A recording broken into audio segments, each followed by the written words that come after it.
On May 31st of year 1602, the Dutch arrived for the very first time at the Sri Lankan coast after sailing from the Netherlands.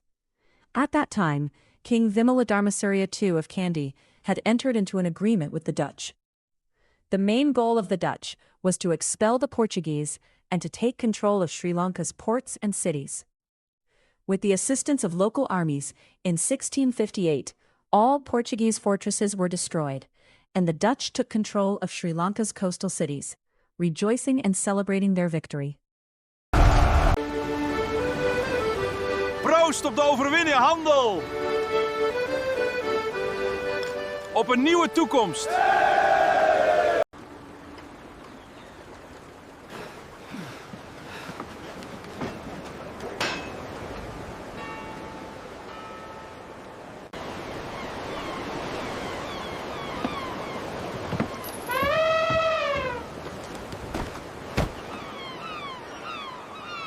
The Dutch gained significant influence through their control of the port cities and coastal regions of Sri Lanka, as well as through trade in commodities such as cinnamon and elephants, via business ventures in Europe and East Asia. Due to their oppressive tax policies, forced labor, and attempts to forcibly convert locals to their religion, conflicts frequently arose between the Dutch and the local people. In some instances, the Dutch even burned and destroyed native villages and killed the local people.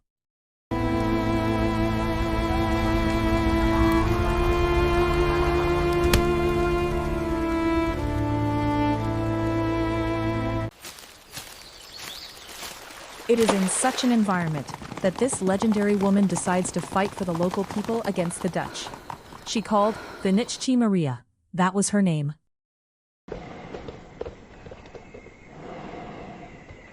Let us journey into the forgotten pages of Sri Lanka's history and meet a woman who refused to disappear into the shadows of time.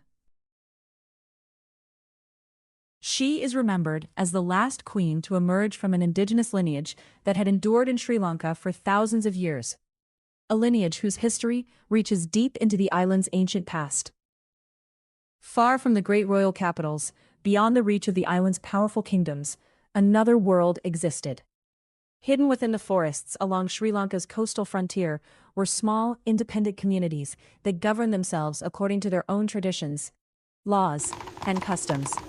And among them stood a remarkable political tradition, kingdoms ruled by women.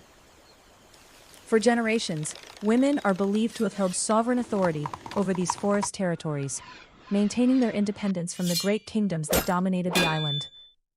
VANNICHCHI Maria was one of the last figures of this extraordinary tradition. She ruled a small forested coastal kingdom over an indigenous community that had never formally submitted to the major kingdoms of Sri Lanka. She was a nightmare for Dutch governors, and she used her guerrilla tactics against the Dutches who harassed local people.